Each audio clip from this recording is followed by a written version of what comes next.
Hello and welcome to a new blog. And इस blog में कहने वाला हूँ रेडर 125 का जो प्रॉब्लम्स है, तो इस पे मुझे क्या क्या प्रॉब्लम फेस हुआ है और इस बाइक में क्या क्या कमी है, इसके बारे में इस वीडियो में बताने वाला हूँ। क्योंकि रेडर 125 में कमी तो बहुत ही कम है, तो इसके बारे में जितना ही मैं बात किया हूँ और सभी बात करते हैं वो सिर्फ अच्छाई के बारे में और इसका जो लुक है, इसका जो फीचर्स है, इसके बारे में ही बात करते हैं। लेकिन आज बात करेंगे इससे प्रॉब्लम्स क्या है। तो ये अगर कंपनी सॉल्व कर देता था या फिर इस बाइक में दे देता था तो ये एक अल्टीमेट 125cc हो सकता था।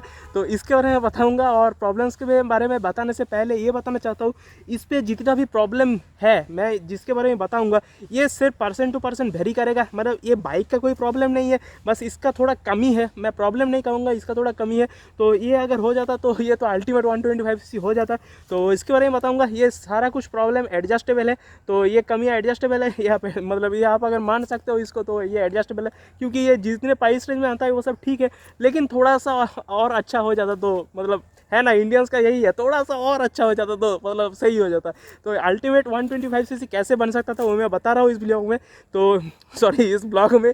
तो वीडियो को अंत तक देखिए। तो पहले बात करते हैं कि यहाँ पे जो पीछे का टायर है, पीछे का व्हील है, यहाँ पे ड्रम ब्रेक नहीं देके अगर डिस्क ब्रेक दे देता तो उससे क्या होता, पीछे का जो लुक है वो और भी थोड़ा एनहांस हो सकता था और इसका ब्रेकिंग क्वालिटी थोड़ा सा अच्छा हो जाता है। और यही सेम चीज़ है, सेम जो मतलब टॉपिक है।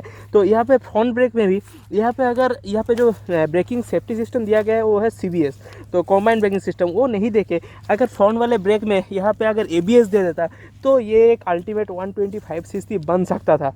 तो यही है। और एक जो चीज़ है, यहाँ पे जो फ्रंट टायर है इस पर अगर 80 सेक्शन नहीं दे के 90 सेक्शन देता तो इसका जो लुक है फ्रंट का ये थोड़ा सा और एनहांस हो सकता था, ये थोड़ा सा और एक अल्टीमेट 125cc देखने में लग सकता था। तो ये थोड़ा सा मुझे कमी लगा यहाँ पे। तो आप इसको इग्नोर कर सकते हो, क्योंकि मैं सभी चीज़ों को इग्नोर कर सकता हूँ। यहाँ पे ABS नहीं मिला है, कोई बात नहीं। इस पर ब्रेकिंग क्वालिटी, जो ब्रेकिंग परफॉर्मेंस है वो बहुत ही अच्छा है। तो अभी बात करते हैं जो यहाँ पे और थोड़ा सा कमी है जो मुझे लगा है।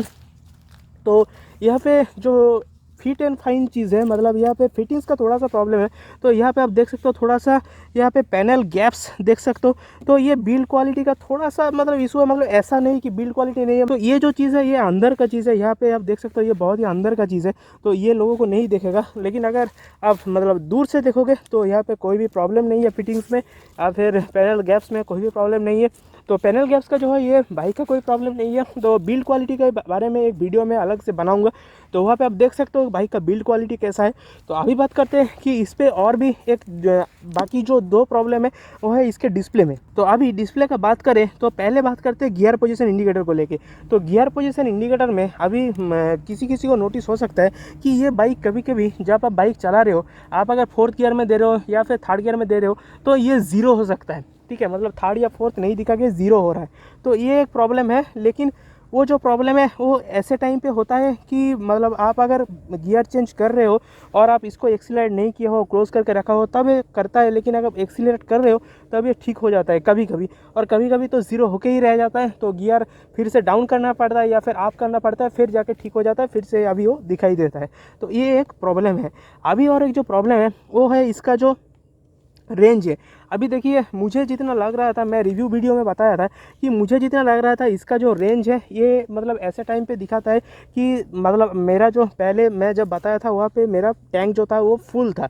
तो फुल मतलब एकदम फ्यूल कब तक भरा हुआ था। तो ऐसे सिचुएशन में ये रेंज नहीं दिखाता है क्योंकि सेंसर से ऊपर फ्यूल चला जाता है। लेकिन अभी जो है मेरा देख सकते हो कि फुल टैंक नहीं है, हाफ टैंक है, लेकिन तब भी ये रेंज नहीं दिखा रहा है। तो जैसा कि आप देख सकते हो यहाँ पे अभी ये हाफ टैंक से थोड़ा ऊपर है, तो लेकिन ये रेंज नहीं दिखा रहा है। तो ऐसा क्यों हो रहा है मुझे पता नहीं। लेकिन कुछ दिन पहले मुझे फिर से दिखाई दे रहा था 701 किलोमीटर का रेंज, लेकिन अभी देखिए नहीं दे रहा है। तो अभी कुछ टाइम चलाने के बाद फिर से ये रेंज दिखा रहा है। तो ऐसा हो रहा है, कभी दिखा रहा है कभी नहीं दिखा है। तो रेंज का और यहाँ पे गियर पोजीशन इंडिकेटर का थोड़ा सा प्रॉब्लम है। तो जैसा कि मैंने कहा कि इस पर जितना भी प्रॉब्लम जो दिखाई दिया है, मतलब प्रॉब्लम नहीं है, कमी है। तो प्रॉब्लम दोनों चीज़ में है। डिस्प्ले का जो चीज़ है वो प्रॉब्लम है, जो रेंज वाला मीटर है, और यहाँ पे जो गियर पोजीशन इंडिकेटर दिखता है ये थोड़ा सा प्रॉब्लमेटिक है। तो ये प्रॉब्लम सभी को नहीं, मतलब कुछ बाइक में या फिर ऐसे पता नहीं सभी में। मेरा जो वीडियोस है वहाँ पे कुछ कमेंट आया था कि गियर पोजीशन इंडिकेटर कभी कभी 0 हो रहा है। तो ये मैं पहले ही बताया हुआ जो 500 किलोमीटर का रिव्यू है वहाँ पे देख सकते हो, वहाँ पे मैंने डिटेल में बताया हुआ है कि ये कब दिखाई देता है और क्यों दिखाई देता है। तो ये ऐसा होता है। तो गियर पोजीशन इंडिकेटर में तो ये इतना बड़ा प्रॉब्लम नहीं है, तो कभी कभी ये होता है। और जो रेंज का मीटर है ये थोड़ा सा प्रॉब्लमेटिक मेरे बाइक में है, लेकिन ऐसा होना नहीं चाहिए। तो मैं इसको सर्विस सेंटर में एक बार दिखाऊंगा कि क्यों रेंज मुझे नहीं दिखाई दे रहा है, कभी कभी दिखाई दे रहा है। तो ये मेरे बाइक में प्रॉब्लम हो सकता है, और ऐसा भी हो सकता है कि सभी के बाइक में ऐसा हो सकता है। तो इसमें और एक प्रॉब्लम है जिसके बारे में मैं नहीं बताया हूँ, तो वो जो है वो है इस बाइक में किक स्टार्ट नहीं दिया गया है। तो मेरे हिसाब से ये मेरे लिए कोई प्रॉब्लम नहीं है, लेकिन किसी किसी के लिए ये हो सकता है।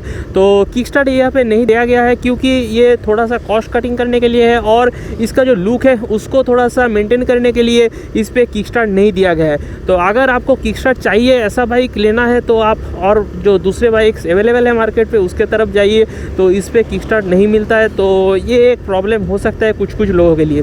और बाकी जो प्रॉब्लम है कि इस पर ABS नहीं है, ABS तो नहीं है, ये एक प्रॉब्लम है। ABS दे देता तो एक अल्टीमेट 125cc बन सकता था, लेकिन ABS नहीं है, इससे प्रॉब्लम भी नहीं है क्योंकि इसका जो ब्रेकिंग सिस्टम है बहुत ही अच्छा है। और पीछे का जो ब्रेक है इस पर CBS दिया गया है इस पर। तो कॉम्बाइंड ब्रेकिंग सिस्टम में क्या होता है, पीछे का ब्रेक दबाने से दोनों ब्रेक एक साथ काम करता है। तो इमरजेंसी सिचुएशन पे मैं कहूँगा कि फ्रंट वाले ब्रेक अचानक से बहुत ही ज़ोर से नहीं दबाने का, तो उससे क्या होगा, आपका बाइक स्किड्स कर सकता है। तो उसके लिए आप पीछे का ब्रेक और फ्रंट वाला ब्रेक दोनों एक साथ अप्लाई कीजिए, तो उससे आपका ब्रेकिंग अच्छा होगा और आपको कोई भी प्रॉब्लम नहीं होगा। तो यही कुछ चीज़ है जो मुझे प्रॉब्लम हुआ था। तो मतलब मुझे लगा है कि इस बाइक में अगर वो सब चीज़ दे देता तो ये एक अल्टीमेट 125cc बाइक बन सकता था ड्यूक के बाद में। तो नहीं दिया है, थोड़ा सा मतलब कॉस्ट कटिंग करने के लिए भी है, क्योंकि ये जो प्राइस रेंज में आता है उस प्राइस रेंज में वो सब चीज़ अगर दे देगा तो पॉसिबल नहीं है कंपनी की तरफ से। और ऐसे भी इस प्राइस में जितना दिया है ये बाइक बहुत ही ज़्यादा है और बहुत ही अच्छे से दिया गया है। ऐसा नहीं कि बस काम चलाने के लिए दिया गया है, तो ऐसा नहीं है, अच्छे से ही दिया गया है कंपनी की तरफ से। सारा सेंसर्स और सारा फीचर्स जितना भी कुछ दिया गया है, और चीज़ हर एक चीज़ का जो क्वालिटी है वो बहुत ही प्रीमियम क्वालिटी का है। ऐसे आप फुटपेक्स मान लीजिए, ब्रेकिंग लीवर मान लीजिए, हैंडल्स मान लीजिए, बहुत ही अच्छा है। और इस पर जो मिरर्स है और डिस्प्ले है वो तो ज़बरदस्त है। तो ऐसा अगर किया जाता, अगर वो भी चीज़ दे देता, ABS या फिर पीछे का ब्रेक जो है वो डिस्क ब्रेक दे देता, तो ये सब चीज़ देने से इसका प्राइस और भी ज़्यादा बढ़ जाता। तो ये इतना ज़्यादा अफोर्डेबल नहीं रहता हर लोगों के लिए, तो वो एक चीज़ है। तो इसीलिए मैं कहूँगा कि ये इस पर जितना भी कुछ दिया गया है वो बहुत ही अच्छे से दिया गया है। तो मेरे हिसाब से इसमें कोई भी कमी नहीं है, तो मतलब इसमें कोई प्रॉब्लम नहीं है। तो जितना भी कुछ कमी है वो यही चीज़ के लिए है, तो उसको मैंने बता दिया है। तो अभी इस वीडियो को यही पे एंड करते हैं, क्योंकि और कुछ बताने को है नहीं। तो मिलते हैं अगले ब्लॉग में। Thanks for watching this blog, and अगर चैनल पे नया हो तो चैनल को थोड़ा सब्सक्राइब कर लेना, और keep growing, keep loving and keep supporting. Thank you so much.